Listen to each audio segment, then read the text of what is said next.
Alright guys, how's it going? Now listen, I know what you're thinking, girls. You're thinking Dunk's not looking as handsome as usual. Why is that?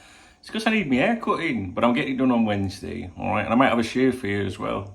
Now listen, all the kids I went to school with, all my mates, right, same age as me, they look like Kojak now. You know what I'm saying? I've still got all my own hair and my own teeth. Yeah, it's true. Yeah. That's about it. Right, what we're talking about. Yesterday I made a video. It was less than a minute long. There's a joke in there somewhere. About the captaincy and vice-captaincy and the decisions, you know, in relation to that, with Virgil becoming the captain and Trent Alexander-Arnold becoming vice-captain. They would have been my selections. There would have been shouts for Andy Robertson, Alisson, Mo Salah, captain or vice-captain or whatever. And, excuse me, I think you couldn't, you know, like, I think Trent will be captain one day. But you couldn't have made him captain now. You know, I mean, if you're Virgil van Dijk, do you want to be told by some kid? You know, you don't bossed around by some kid. And not only that, can a kid boss someone around, you know, an elder around? I just don't think, you know, I don't know. I don't think so.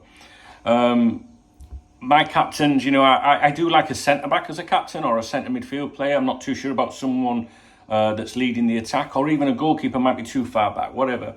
But when I was speaking to Steve McMahon a few years ago out here, we were talking about Jordan Henderson at the time. You know, I was like, it was a time when I was like, I'm not sure he's, you know, going to be a great captain and stuff like that.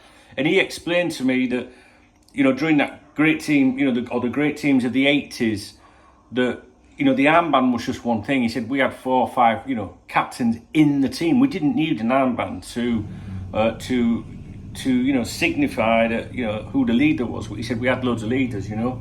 And I think at the time when Jordan Henderson was made captain, I don't think we had many vocal and players like that around that time. I don't know, I can't remember. You'd have to forgive me if I'm wrong, but it's just, I don't know what, I just felt like we didn't have any leadership at the time. Anyway, so today we've got Virgil and we've got Trent, and like I said, there were shouts for, you know, Andy Robertson would be a great captain, but.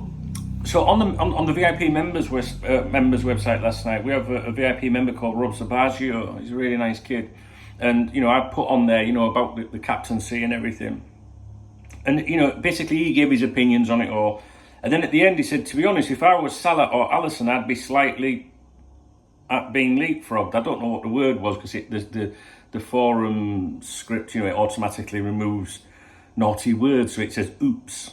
But, you know, he's probably saying if I was Salah or Alisson, I'd be slightly pissed at being leapfrogged. And I never thought about that. And I know some of you guys have commented on this too. At the time when the news came out, I was just looking at the positives, like, you know, like, oh, that's sorted. It's something else for us to talk about rather than the owners and stuff like that. And I didn't think about people being overlooked. So I'm going to go like, I'm going into an area that I don't really like to do usually. And that is, I'm going to speculate about Mo Salah with this one, because I don't know. I mean, before we get to Mo Salah, should it have been, you know, Virgil van Dijk? Who should have been the vice-captain? This is probably emphasis on vice-captain. Should Andy Robertson, Alisson, Mo Salah have been given the vice-captaincy? You know, never mind the captaincy. So they've been overlooked for that as well. And, you know, you can look at that. My answer to that would be, well, Trent Alexander-Arnold is going to be the future of Liverpool Football Club, possibly. So you can see the thinking.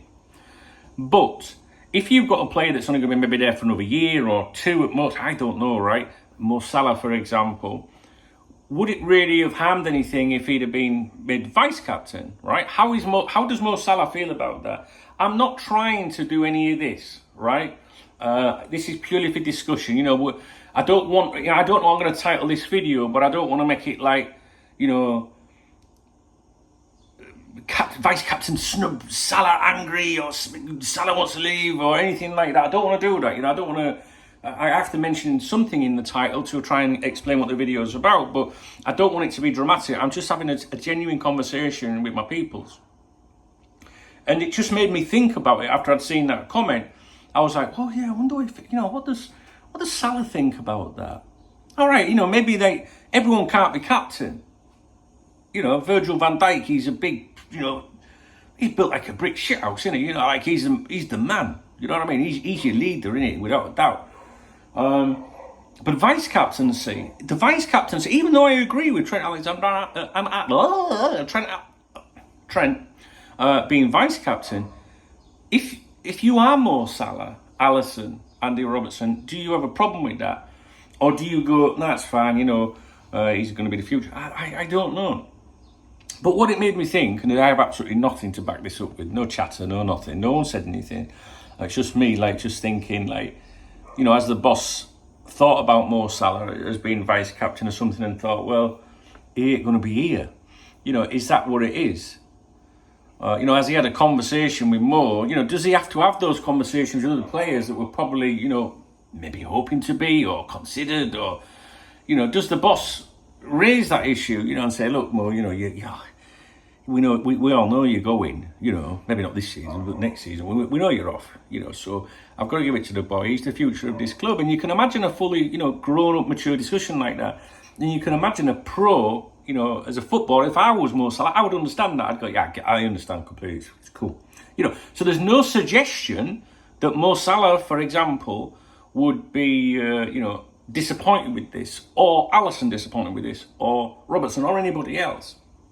It just made me think of what conversations may have taken place and what the manager would have thought when he made his decisions, in particular with regards to the vice captaincy.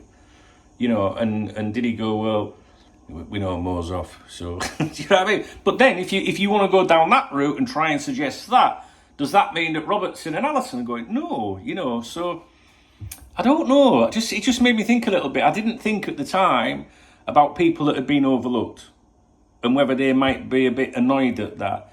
It's all very well, the manager telling you, going, yeah, all right, yeah, no problems, I get it. But then, in private, they're like, fucking hell, I can't believe that. Give it to a fucking kid over me. Everything I do. Do you know what I mean? I don't know. I'm not clutching, guys. There's not a lot to talk about. I just wondered what your thoughts are about it.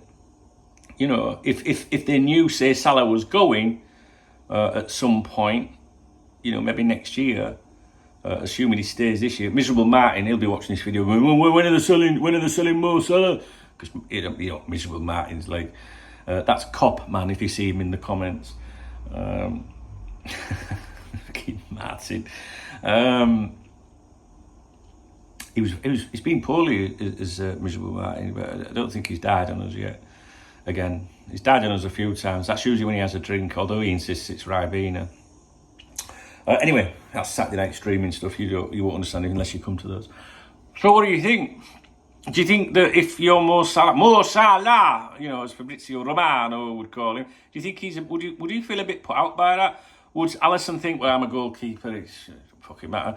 Andy Robertson, is he like, it's cool, I get on with everyone? Because you imagine him being like that and not holding a grudge towards anyone? But then Mo Salah is like the main man, he's an important player. I don't know. I'm not on Twitter anymore because I got banned. I don't know if Rami Abbas, his agent, Mo Salah's agent, I don't know if he's, said anything. Probably not. Don't want to rock the boat with that one. But I just don't know. I think Rob Zabazio made a good point there. If you're Salah or something, maybe you'd be a bit, I've been overlooked for vice captaincy. Could have given me it for a year. That kid will be here forever. I don't know. I'm not trying to look for something. I'm not trying to be dramatic. It was just... I don't know. I was disappointed in myself because I made the video and it should have been 2 minutes long. That's what she said. Really, because I should have added what I'm saying now. I never thought about players that were overlooked. I was sticking with the positive vibes. I get a feeling, and, from what people have said in recent years, that the squad... is a very good squad, or as Rodgers would say, group of players. Because sometimes I don't think fans realise sometimes that there can be divisions in a team, where players fucking hate each other. And it doesn't feel like, I've never heard anything like that for a long, long time. You've only got to go back to the likes of Tommy Smith and Emily Hughes. Tommy Smith hated Emily Hughes. I remember a conversation, I was sat with Tommy one night, and he was telling me conversations about shotguns and everything. But we have a good group, right? And I think everyone gets on. And I don't think anyone would have a problem with it.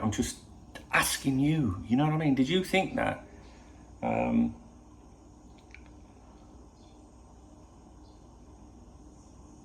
Yeah.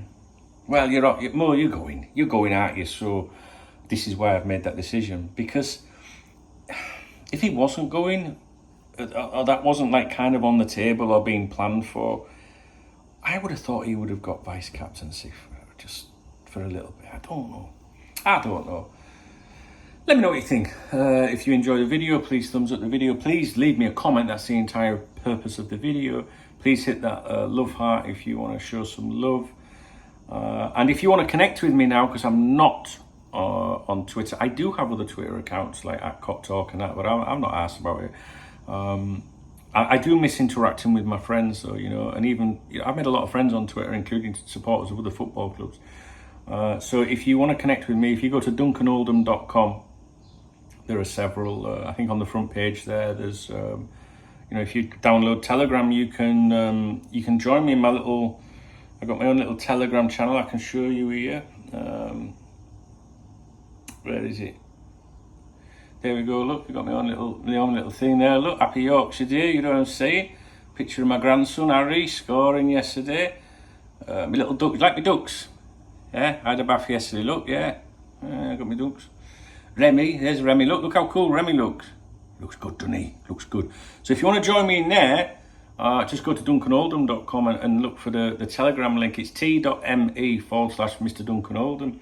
And we also have we've got a little chat room as well, look, that goes alongside it, so I can speak with you guys. But it's not about football, that one. It's just like, you know what I mean? Just normal things in life.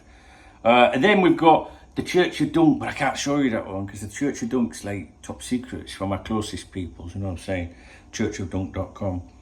They can't shut down the Church of Dunk. Right. I should go. Okay, guys. Thumbs up, comment, love at the fuck out of me, and we'll speak soon. Thanks for listening. Let me know your comments. No drama, not being naughty, not shit stirring or anything. Just serious, genuine question, really.